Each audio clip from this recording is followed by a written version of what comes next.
Hello student, last video में हमने cell division और सेल साइकिल के बारे में थोड़ा बहुत उसका इंट्रोडक्टरी पार्ट देखे थे।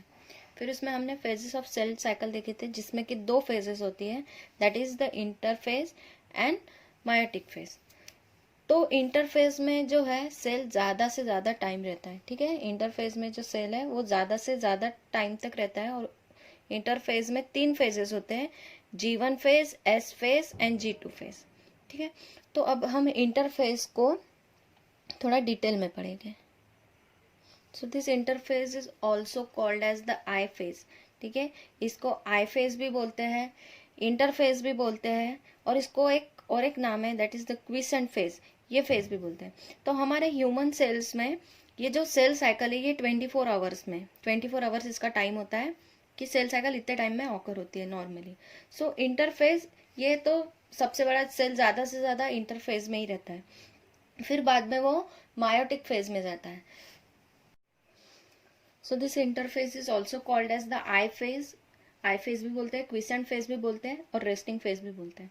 तो ज्यादा से ज्यादा टाइम ये फेज में होता है। सो इसमें ये फेज में एक्चुअली होता क्या है कि जो सेल है वो प्रिपेयर करता है खुद को डिवीजन के लिए। सेल जो है वो खुद को प्रिपेयर करता है डिवीजन के लिए, उसी के साथ साथ उसकी इंटरनल और एक्सटर्नल कंडीशन, इसमें भी बहुत ज्यादा डिफरेंस आता है। So during the interface the cell undergoes the normal growth process, okay. एक नॉर्मल ग्रोथ प्रोसेस होती है while also preparing for the cell division, ठीक है। तो एक नॉर्मल ग्रोथ प्रोसेस होती है, normal growth process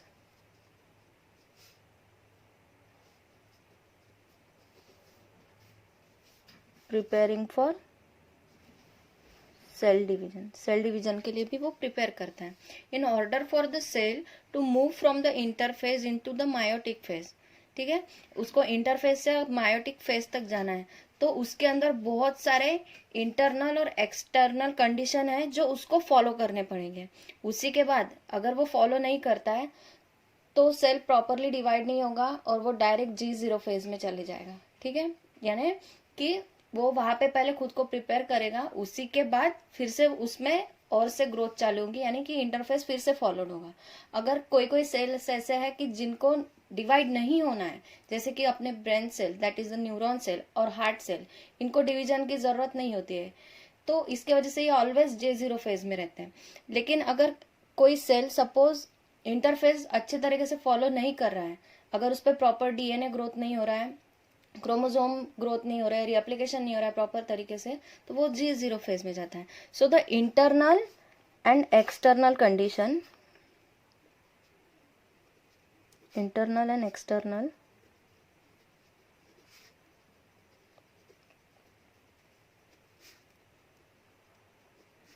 must be followed, okay. Internal और एक्सटर्नल कंडीशन उनको फॉलो करना पड़ेगा। So it includes the 3 stages, 3 stages होते हैं, that is the G1 phase, S यानी synthesis phase, and G2 phase. So हमारा फर्स्ट है G1 phase.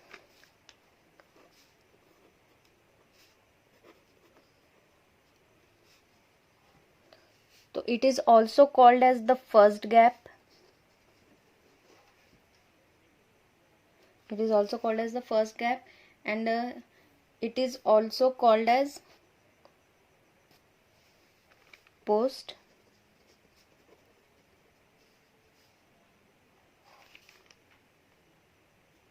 mitotic gap, okay। it is also called as the first gap और post mitotic gap। तो इसमें क्या होता है फर्स्ट स्टेज में कि ये, इसमें थोड़ा सा अगर आप माइक्रोस्कोप से देखोगे, अगर जब सेल G1 फेज में रहेगा तो लिटिल चेंजेस आपको देखने को मिलेंगे, ठीक है। लिटिल चेंजेस अगर आप माइक्रोस्कोप से देखोगे तो लिटिल चेंजेस देखने को मिलेंगे। और इसमें क्या होगा, it is the longer phase of interphase. जो G1 फेज है, जैसे कि मतलब पूरा इंटरफेज ही एक लॉन्ग फेज है, but including S phase and G2 phase, G1 is the most longer phase, ठीक है। ये मोस्ट लॉन्गर फेज है। Then in this phase the nucleus also grows, but only to the small extent, ठीक है। हमने already बोला है कि माइटोटिक फेज में जो है उस सेल का डिवीजन हो रहा है, ठीक है। डिवीजन तो हो रहा है, बट इंटरफेज में G1 गैप में क्या हो रहा है कि न्यूक्लियस थोड़ा सा, ठीक है, एकदम ज्यादा नहीं, थोड़ी सी ग्रोथ जो है वो देखने को मिल रही है। Then RNA and protein synthesis भी इसमें हो रहा है, ठीक है। जब मैंने डायग्राम में बताया था तभी आपको बता दिया था कि जब G1 फेज में रहेगा तो RNA और प्रोटीन इन दोनों का सिंथेसिस होगा।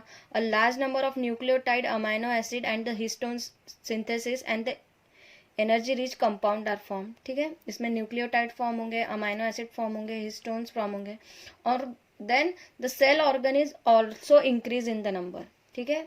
जब आप माइक्रोस्कोप से देखोगे तो सेल ऑर्गेनिल्स भी थोड़े बहुत इंक्रीज होंगे। तो क्या क्या होता है G1 फेज में?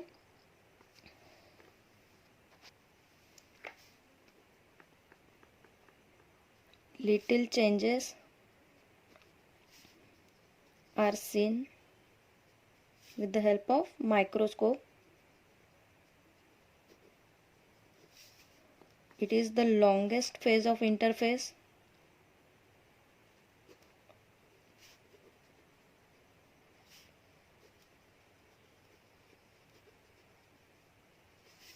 Nucleus also growth to some extent.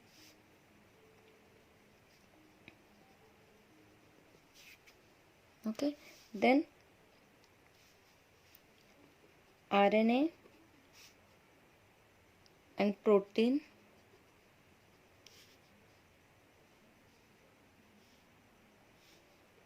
are synthesized.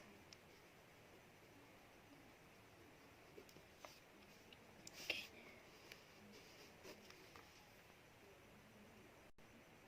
ये इसका मेन पार्ट है कि RNA और प्रोटीन का सिंथेसिस G1 फेज में ही होता है। Then a large number of nucleotide, large number of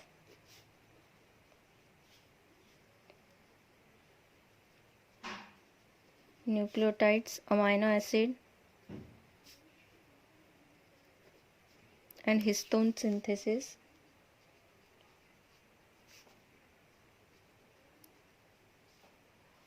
and energy rich compound.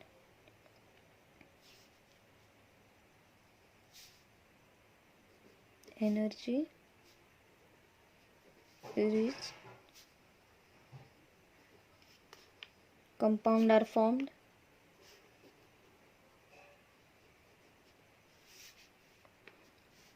And the organelle is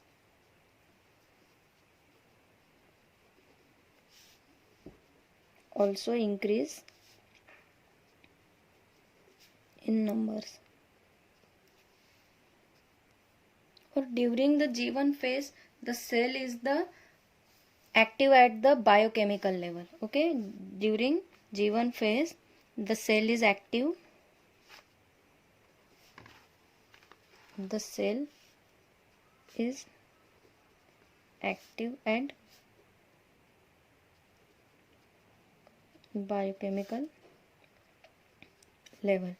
The next is the S phase.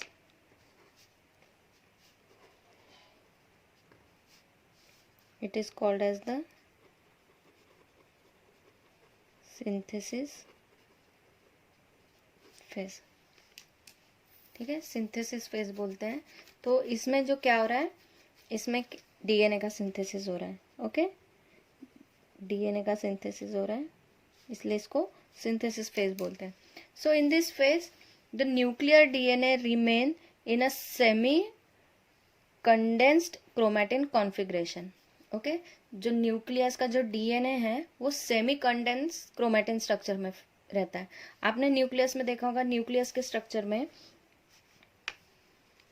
ये सपोज ये न्यूक्लियस है, न्यूक्लियस के अंदर न्यूक्लियोलस, तो इसमें स्टार्टिंग में ऐसे स्ट्रक्चर में जो है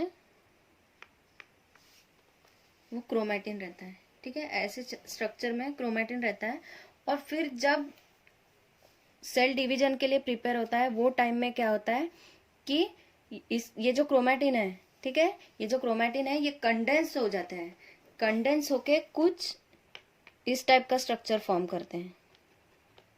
उसी को ही हम क्या बोलते हैं, क्रोमोसोम बोलते हैं। ठीक है, पहले ये टाइप से स्ट्रक्चर में था, थ्रेड लाइक स्ट्रक्चर में था, देन कंडेंस होके वो क्रोमोसोम फॉर्म हुआ। So during this phase the DNA remains in the semi condense. ठीक है, आधा कंडेंस, पूरा ये टाइप से फॉर्म नहीं होगा, आधा कंडेंस क्रोमेटिन स्ट्रक्चर में रहेगा, कॉन्फिग्रेशन।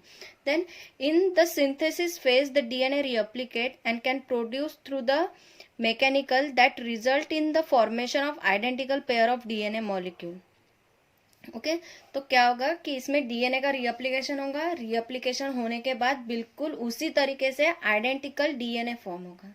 ठीक है, उसी same exact same identical DNA form होगा, उसका clone, and that are attached to the centromeric region. So in this stage due to the replication of the DNA the amount of DNA get increases. ठीक है, DNA की amount increases हो रही है but not the chromosome number. ठीक है, chromosome के जितने पेयर है उतने ही पेयर रहेंगे, बस जो डीएनए है उनका रीएप्लिकेशन होगा, उनके क्लोन्स फॉर्म होंगे। ठीक है, डीएनए की अमाउंट इंक्रीज होगी लेकिन क्रोमोसोम की नहीं। In which phase, in synthesis phase. So in this phase the DNA remains in the semi-condensed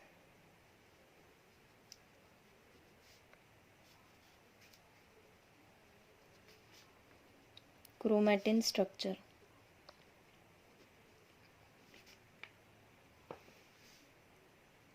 Then in this phase the DNA reapplication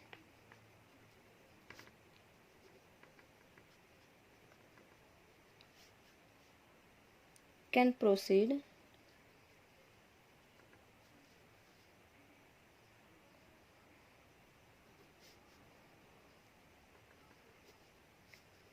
through the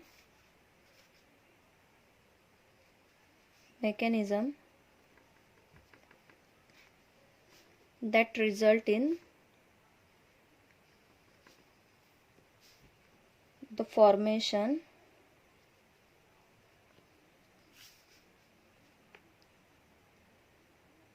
of identical pairs of DNA molecule. Identical pairs of DNA molecule.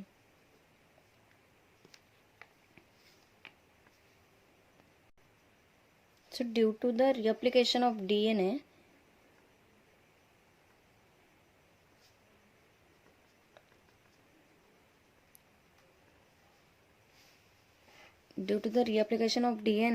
the amount of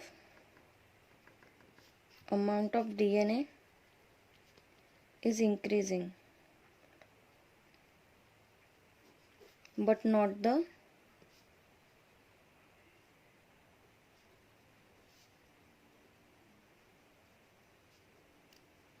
chromosome numbers. ठीक है, DNA का रीएप्लिकेशन हो रहा है but amount of DNA increase हो रहा है लेकिन क्रोमोसोम का नंबर जितना है उतना ही रहेगा। Then next is the G2 phase. So it is also called as the second gap.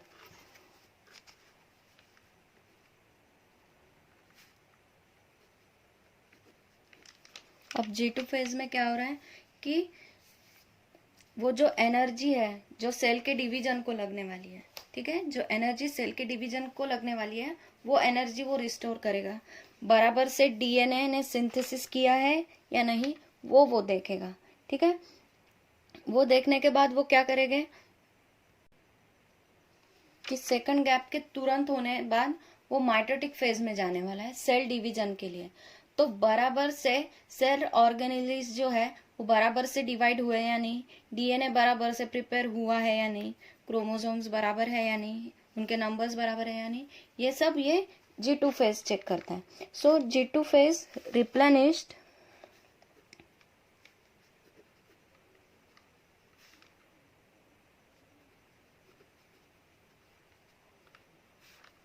its energy and store and synthesize protein necessary for chromosome manipulation.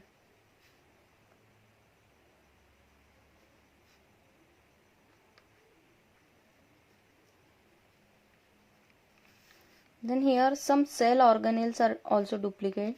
Some cell organelles are duplicate, and the cytoskeleton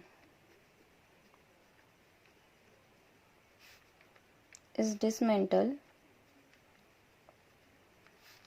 to provide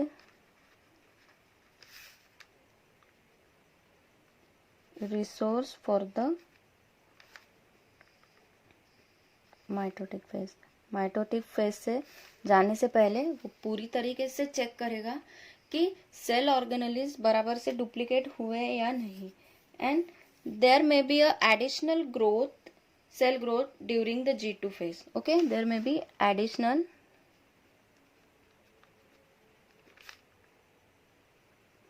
cell growth during G2 phase. Then finally the cell is prepared. एक बार से पूरी तरीके से G2 cell में G2 phase में अगर cell बराबर से प्रिपेयर हो गया, देन उसी के बाद ही it will enter in the mitosis phase. Okay, उसी के बाद ही वो माइटोसिस फेज में एंटर करेगा.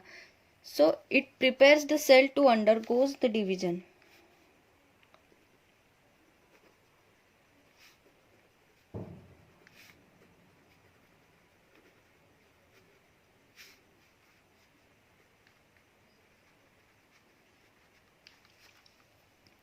देन उसके बाद है M phase, that is the mitotic phase.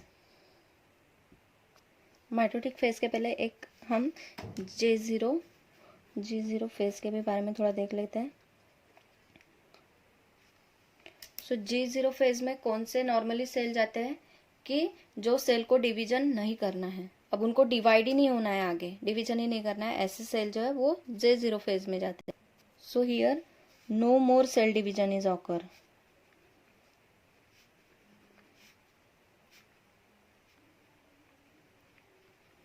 For example, neuron cell and heart cell. And the cell which are injured, okay, the cell which are injured, they are also, they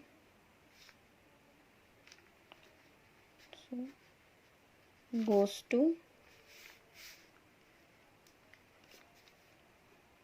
J0 phase. तो J0 phase में है कि मतलब उनको divide ही नहीं होना है, तो ऐसा नहीं कि वो कुछ काम ही नहीं करेंगे सेल. ठीक है, अगर सपोज अभी हम बोल रहे कि इसमें न्यूरॉन सेल है, हार्ट सेल है, अगर ये J0 फेज में है तो हम ऐसा नहीं है कि ये लोग काम ही नहीं कर रहे. They are metabolically active. अगर काम ही नहीं करेंगे तो हमारा हार्ट भी काम नहीं करेगा, ब्रेन भी काम नहीं करेगा. उसके वजह से द सेल इसमें J0 फेज में तो रहेंगे, but they are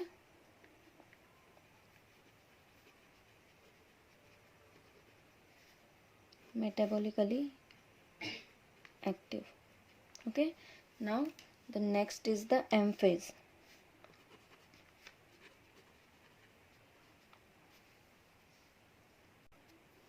Also called as the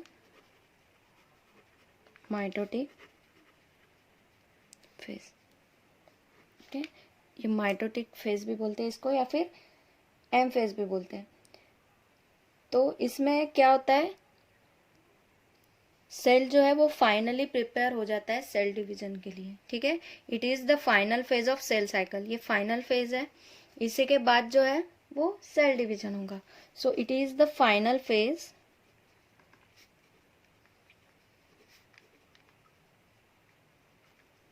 ये फाइनल फेज है.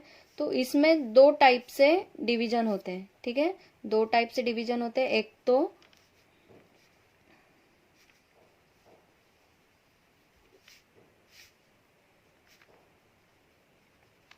न्यूक्लियर डिवीजन और दूसरा है cytokinesis, that is the cytoplasmic division.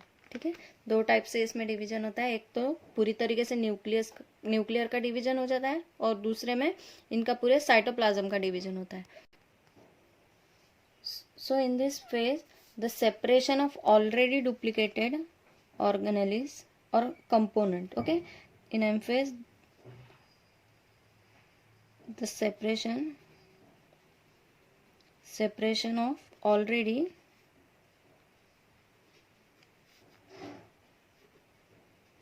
duplicated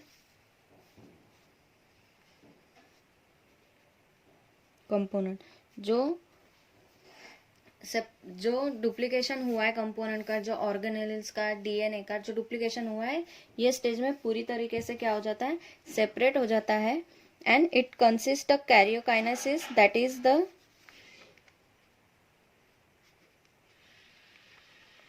nuclear division, and cytokinesis, that is the cytoplasmic division. So it is the multi-step process during which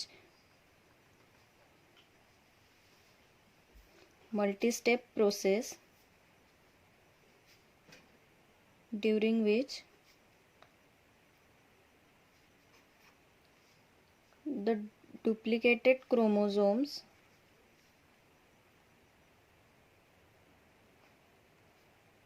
are aligned, okay, and separate and move to the new identical daughter। Separate हो जाते हैं और move करने लगते हैं to form a two new identical daughter cell.